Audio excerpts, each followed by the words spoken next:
What's up, y'all? How you doing? It's your boy Dog from EBF Academy by English Black Friday. And guess what? Hoje a gente vai falar sobre um tema que é um pouco polêmico. Muitas pessoas seguem essa ideia, já outras pessoas mais questionam essa ideia. Mas como eu faço parte desse lado que segue essa ideia, eu vou te ensinar uma coisa que revolucionou o meu aprendizado de inglês. Você já ouviu falar de isocronia? Isocronia, na fonética e fonologia, é o estudo dos ritmos, da prosódia, da fala. E a gente dividiu essas línguas em ritmos diferentes. O português, por exemplo, é uma língua de ritmo silábico. A gente chama isso em inglês de Syllable Timed Language. Já o inglês é uma língua de ritmo acentual, ou seja, Stress Timed Language. And that's what we're gonna see today. Are you ready? Let's go. Alright, so the first thing that we're going to talk about here is this rhythm. You know that English is a stress-timed language, and I'm going to talk to you both in English and in Brazilian Portuguese, okay? So let me go to Portuguese real quick. Então, o que é stress-timed language? É uma língua de ritmo, ou seja, de tempo, stressed, acentual, o acento que a gente tem. Esse ritmo, ele fala mais ou menos assim, ó. Algumas palavras vão ser reduzidas na fala para caber dentro de um tempo de fala. Então a gente vai gastar mais tempo em algumas palavras do que em outras. Existem outros linguistas e outros cientistas que falam assim, tem nada disso não, tá? Stress-timed language e syllable-timed language, isso aí é baboseira.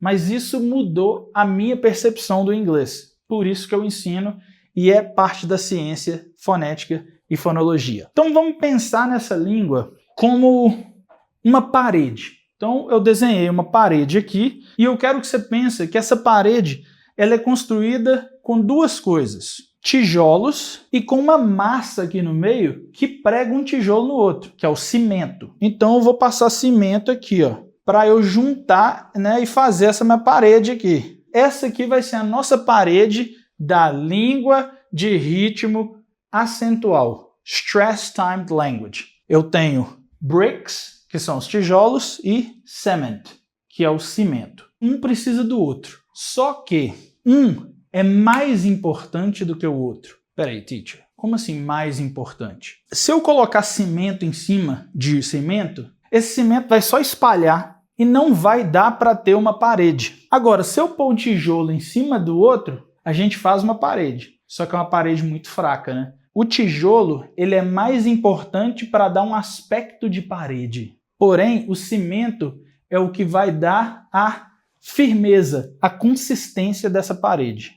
Clear? Check some examples now. Okay, so the first thing you have to understand is that the bricks, which are the most important words, they're called content words. Content words. Em português a gente chama isso de palavras que carregam o conteúdo, as palavras que têm a substância dessa frase, dessa parede aqui. Já aqui a gente tem the function words. Function words, em português, são as palavras que carregam uma função gramatical. Então aqui carrega o significado, o conteúdo, a substância, e aqui elas fazem aquelas junções. Então, quem são as content words? Look at that. They are nouns, main verbs, adjectives, adverbs. Nouns são substantivos, então é nome de pessoas, de coisas, objetos em geral. Main verbs é o verbo principal, né? São os verbos principais da frase. Por exemplo, eu como pizza. I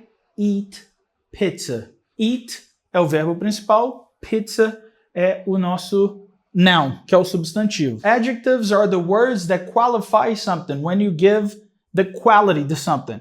For example, beautiful, expensive, big, small.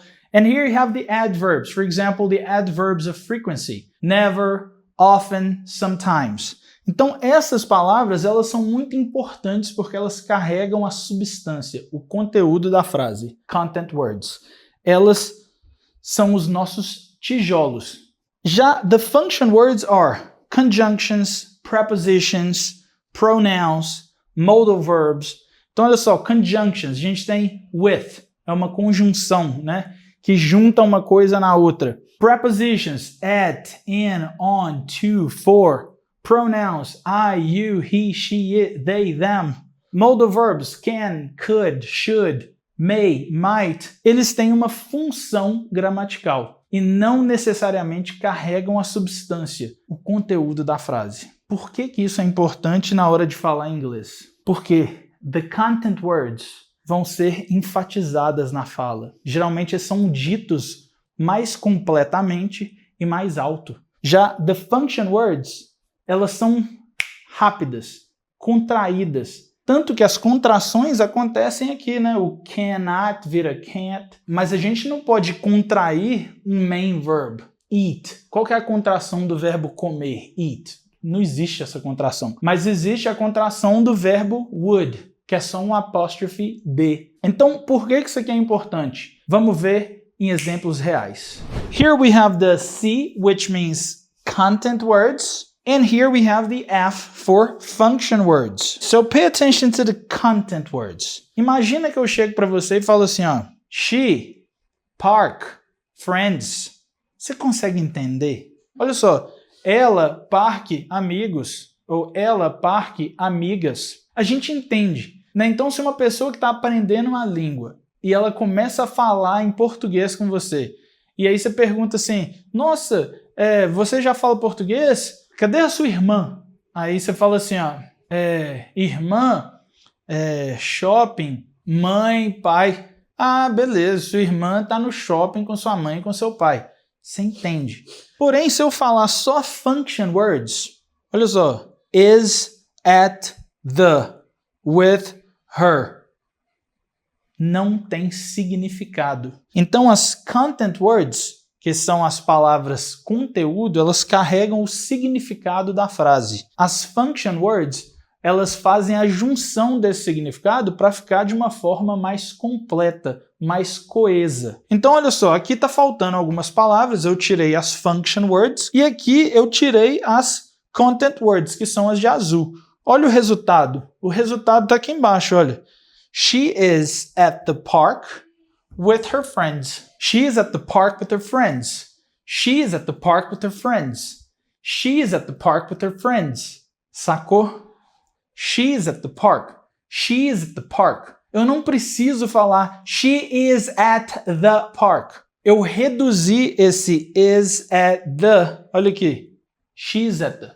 She's at the. She's at the park with her. With her. With her. Reduzi também. She is at the park with her friends. She is at the park with her friends. Então a gente tem aqui foco nas content words. Elas são as palavras que são mais altas, que a gente gasta mais tempo. Não necessariamente mais tempo. Assim, aqui eu gastei meio segundo, aqui 0,3. Não precisa disso. É o que é foco aqui, ó. She is at the park with her friends. She's at the park with her friends. Sabe aquela situação quando você está assistindo um seriado ou um filme e você fala assim, nossa, teacher, eu entendo um monte de palavras separadas, mas eu não entendo todas as palavras que são ditas, porque elas são reduzidas. E agora você sabe o motivo. Let's check some more examples. Babe, read the content words. Went new restaurant hungry. Okay, now the function words. I too did because was.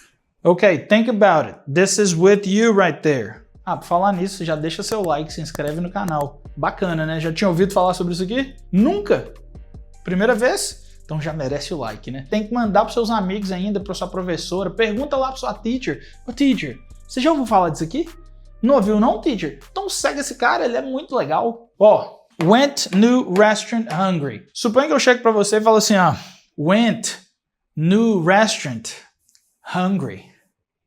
Dá para entender, né? Fui novo restaurante fome ou com fome, hungry. Fui novo restaurante com fome.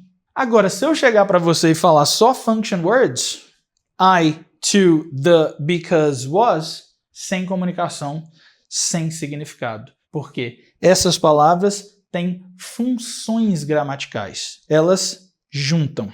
Então, como que a gente vai juntar aqui? Esse desafio é da Nathalie. Vai, babe. I went. Okay. I went to The new To the. I went to the new restaurant because I was hungry. very good, because I was hungry. Todas essas palavrinhas aqui fizeram essa frase aqui ficar mais coesa. Então a frase é I went to the new restaurant because I was hungry. As palavras em azul são as content words, então elas são mais focadas, elas são mais altas. A gente gasta mais tempo, as outras são mais reduzidas. Então a frase fica assim, ó. I went to the new restaurant because I was hungry. I went to the new restaurant because I was hungry. I went to the new restaurant. I went to the new restaurant. I went to the new restaurant because I was hungry. I went to the new restaurant because I was hungry. Então eu não preciso falar todas focando em tudo. I went to the new restaurant because I was hungry. Clear? Vou deixar um desafio aqui para você agora. Deixei aqui de azul the content words e de vermelho the function words. O que você precisa fazer? Escrever aqui no comentário, aqui embaixo, qual que é a frase que essas palavras aqui formou. Segunda coisa, como que pronuncia isso? Teacher, não tem jeito de eu pronunciar nos comentários, né? Não tem. Por isso que você vai me seguir no meu Instagram, que é esse aqui, ó, teacher.rodrigonorato. Aí você vai lá no meu Instagram também e fala assim, ó, Teacher, acabei de assistir o vídeo e a pronúncia é assim. E eu te dou um feedback lá. Beleza? A gente se vê no próximo. Thank you very much for your time. Bye!